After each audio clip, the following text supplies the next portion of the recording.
I found a corporate filing where a major fashion company admits, in writing, that two of its brands use the same factories, the same fabric, and the same stitching. The only difference? One is priced 15% higher because of, and this is their exact language, established premium perception. They wrote it down. They filed it with the SEC, and they're hoping you never read it. That company is one of 10 brands we're ranking today, 5 worst and 5 best. The worst brands are lying about quality. The best brands are lying about price, in your favor. And the number one best brand is so confident in its product that it once ran an ad telling you not to buy it. We're starting with the worst. Number 10, Misguided. Misguided collapsed into administration in 2022 and was acquired by Frasers Group, the parent company of Sports Direct, known for high-volume budget retail, not fashion quality. The brand relaunched as an online-only label, but the original design teams, supply chain relationships, and quality infrastructure are gone. What's left is a brand name licensed onto Frasers Group's existing fast fashion production network. Current Misguided prices sit at $20 to $60, but the product is now sourced through the same supply chain that stocks budget sportswear racks. The original Misguided had genuine brand identity and a young creative team. The current version has a logo and a website. Misguided didn't decline. It died in 2022 and was resurrected as a name on someone else's product line. When a brand changes hands in administration, the label survives, but the quality commitment rarely does. Number 9, Boohoo. Boohoo isn't just a brand, it's the factory floor behind 7 separate labels. Pretty Little Thing, Nasty Gal, Miss Pap, Karen Millen, Coast, and Debenhams all operate under Boohoo Group, sharing supply chains, warehousing, and in many cases the same production facilities. A $38 PLT dress and a $20 Boohoo dress can come from the same factory, same fabric, same stitching. The price difference is pure brand positioning, calibrated to capture different demographics through different Instagram accounts. Boohoo Group's filings show a gross margin of 52 to 54%. Investigations found Leicester suppliers paying workers £3.50 per hour. The entire system is designed to sell the same product at different prices to different demographics based on which Instagram page captured your attention. 7 brand names, 1 operation. That's not a portfolio, it's a shell game at industrial scale. Number 8, Calvin Klein Women's. Calvin Klein and Tommy Hilfiger are both owned by PVH Corporation. They share the same factories across Bangladesh, Vietnam, and Indonesia. PVH's own supplier disclosure data confirms that production facilities appear on both brands' factory lists simultaneously. Same buildings, same equipment, same workers cutting from the same fabric rolls. The manufacturing cost difference between a Calvin Klein women's top and the Tommy Hilfiger equivalent is less than 1%. Yet Calvin Klein is routinely priced 15% higher at retail. This isn't speculation. PVH's gross margin runs at 59%, and the pricing strategy is a documented corporate decision to position the CK nameplate as premium in North American wholesale channels. PVH's own 2024 supplier disclosure spreadsheet lists factory IDs that appear on both brands' production schedules simultaneously. The same cutting floors, the same sewing lines, the same quality inspection stations. Internal sourcing documents filed with SEC exhibits confirm that while fabric, button, and stitch specifications are functionally identical, the CK line carries a deliberate premium to reflect established perception. Their words, not ours. The fabric is the same. The construction is the same. The buttons are the same. When the cost difference is measured in pennies, but the price difference is measured in double digits, you're buying a story, not a shirt. Notice something. The next 2 brands are also owned by parent companies that apply the same margin structure to their premium and budget labels. This isn't a coincidence, it's a business model. Number 7, Banana Republic. Banana Republic positions itself as the premium brand in the Gap Inc. family, above Gap and Old Navy. But the premium is disappearing from the product while staying firmly on the price tag. Longtime customers have documented a visible decline. Lighter linings in blazers, thinner knits in sweaters, and a pilling problem across knitwear and chinos that didn't exist 5 years ago. The fabric weights have dropped while the prices have held or increased. Gap Inc.'s gross margin sits around 47%. And here's the critical detail: that margin is nearly identical across all its brands. A $120 Banana Republic sweater and a $60 Gap sweater are running on the same corporate margin structure, often from overlapping supplier networks in the same countries. The price difference isn't funding better materials, it's funding the illusion that Banana Republic is a tier above Gap. When the parent company applies the same margin to its premium label as its budget label, the word premium is a fiction. You're paying $120 for $60 construction with better store lighting and heavier shopping bags. Number 6. All Saints. All Saints is the brand that looks like leather, feels like edge, and charges $200 to $400 for the privilege. The stores are designed to make everything feel premium. Dark lighting, industrial fixtures, leather jackets hanging on every wall. But flip the tags on their dresses and tops, and you'll find viscose, polyester, and lightweight blends that don't justify the pricing. A $250 All Saints dress in 100% viscose costs roughly $30 to $40 to produce. Viscose drapes well and photographs beautifully, which is why All Saints uses it, but it's a semi-synthetic fiber that pills, shrinks with improper washing, and loses shape faster than natural alternatives at the same weight. Independent textile testing shows that viscose fabrics pill at roughly 2 to 3 times the rate of equivalent weight cotton under standard abrasion cycles. Martindale pilling tests, the industry benchmark, rate most viscose garments at grade 2 to 3 out of 5 after 5,000 rubs, while cotton equivalents typically hold at grade 4. At $250, you're paying luxury prices for a fiber that performs at mid-range levels under measurable testing conditions. The construction is competent but not exceptional. No reinforced seams, no repair program, nothing that survives beyond a couple of years of regular wear. At All Saints, the aesthetic is the product. The clothes are the afterthought.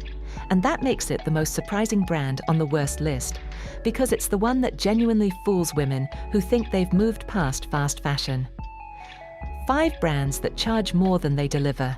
Same factories, same fabrics, same construction shortcuts, separated only by logo, lighting, and marketing spend. But here's the dividing line. Every brand in the next 5 will fix your clothes if something goes wrong. That single commitment, a repair program, tells you the brand built the garment to be worth repairing. If they won't fix it, they didn't build it to last. If the Calvin Klein factory data surprised you, hit like so more women can see this research. The next 5 brands prove that better quality can cost the same or less. Number 5. Uniqlo. Uniqlo doesn't pretend to be luxury, and that honesty is exactly why it's here. It publishes the exact fabric composition on every product page, including its licensed use of Supima cotton, a certified American-grown fiber with extra-long staple known for softness and durability. A $30 Uniqlo Supima tee sits at roughly 2 to 3 times the factory cost. Compare that to Calvin Klein, where a similar tee carries a 5 to 6 times markup for comparable fabric from the same manufacturing regions. Uniqlo's Heat Tech and Airism lines use engineered technical fabrics, moisture-wicking, heat-retaining, UV-resistant, that most brands reserve for activewear, priced at 3 to 4 times more. The strategy is simple. Sell reliable essentials at a margin that reflects actual materials, not a brand story. The pieces won't turn heads at a fashion show, but they'll hold shape and color through dozens of washes, while the Calvin Klein tee from the same factory starts pilling at wash 5. Number 4. COS. COS is owned by H&M Group, which should be a red flag given everything we've said about H&M on this channel. But COS is the rare case where a parent company's budget brand and its premium brand are genuinely different products, not just the same garment with a different label. COS uses heavier fabric weights. 200 to 240 GSM on basics versus H&M's 130 to 150 GSM. The cotton is often organic and GOTS certified. Construction uses cleaner finishing and occasionally French seams on dresses and blouses, details that H&M doesn't offer at any price point in its own range. At $60 to $150, COS sits in the territory where most brands on the worst half of this list sell you the illusion of quality. COS delivers enough of the reality to justify the step up. It's not perfect, there's no repair program, and some pieces still lean too synthetic in composition. But fabric for fabric and seam for seam, COS outperforms its H&M sibling and most of the brands we just exposed. This is proof that the same parent company can produce genuinely different quality levels, which makes the Banana Republic and Calvin Klein situations even more damning because their parent companies chose not to. Number 3. Reformation. Reformation uses Tencel lyocell at $6 to $10 per meter versus $1.50 to $2 for polyester, organic cotton at $4 to $7 per meter versus $2 to $3 conventional, and dead stock fabric that would otherwise go to waste.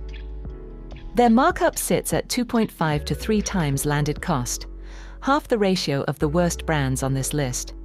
But what separates Reformation from brands that just slap eco-friendly on a tag is the ref scale, published on every product page, showing exact CO2 emissions, water usage, and waste generated, benchmarked against an industry average version of the same garment. You can compare the environmental cost of 2 dresses before buying. No other brand at this scale offers that level of product-level disclosure. Reformation isn't flawless. Some higher-priced pieces still use polyester linings, and the frequent drops can trigger impulse buying. But when you do buy, the garment holds up through years of wear.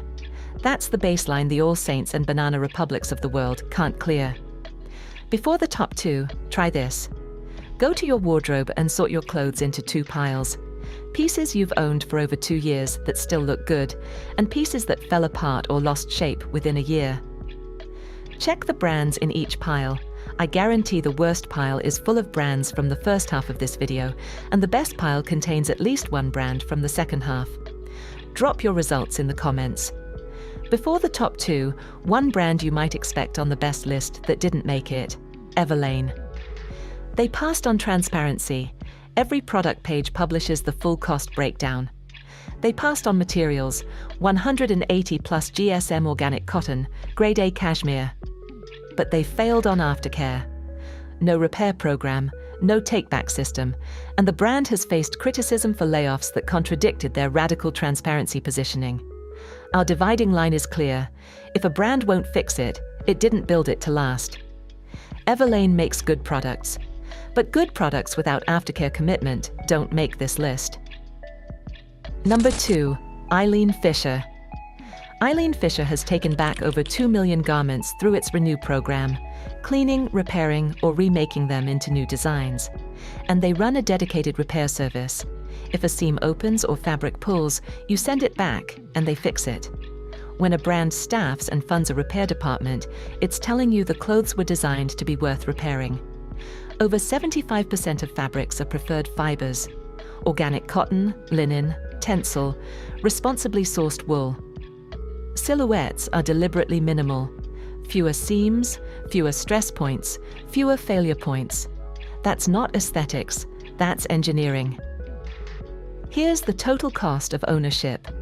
A $248 Eileen Fisher silk shell, worn once a week for 5 years, with 1 repair, free through their program, and 0 replacement cost, $248 total over 260 wears. That's 95 cents per wear. Compare that to a $40 H&M blouse replaced every 6 months. $40 times 10 replacements over 5 years equals $400 total for the same wardrobe slot. The Eileen Fisher piece costs $152 less over its lifetime, and you still own it at the end.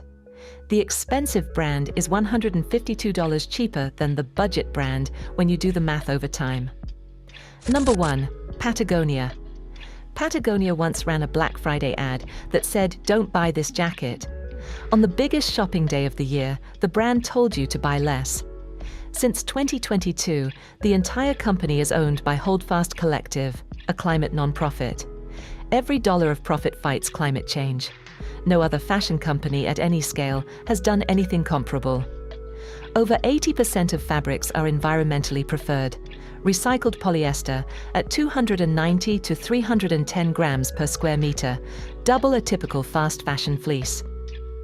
Flat-felled seams at stress points. H2O waterproof membranes rated 10,000 to 20,000 millimeters. They once re-engineered an entire zipper system because it couldn't be repaired without damaging the garment. Most brands call that a warranty claim. Patagonia called it a design flaw and fixed it at the source. The Worn Wear program offers free repairs, DIY kits, trade-ins, and resale. The Ironclad guarantee backs everything. A $120 piece worn twice a week for 5 years. 520 wears. 23 cents per wear. Over that 5-year span, the total investment is $120 with zero repair costs, because repairs are free. Compare that to replacing a $30 fast fashion equivalent twice a year for 5 years. $300 total, zero resale value, 10 garments in the bin. That's not just the best value on this list, it's the best value in women's fashion. Patagonia is number one because it's the only brand whose business structure, repair program, and ownership model all prove the same thing. They built the product to outlast the marketing. Every other brand on this list, worst and best, is still trying to sell you something. Patagonia is trying to make sure you don't need to buy again. 10 brands. The 5 worst share factories, share fabrics, and charge you different prices for the same product based on which logo is inside the collar. The 5 best share something too. Every one of them will fix your clothes or take them back. That's the dividing line. If a brand won't repair it, it wasn't built to last. If it wasn't built to last, you're not buying clothes. You're renting them at full price. Drop a comment. Which brands from each half are in your wardrobe right now? And which one surprised you most? If this changed how you think about your wardrobe, hit subscribe. We break down the brands, the markups, and the construction every week so you never overpay for underwhelming clothes again.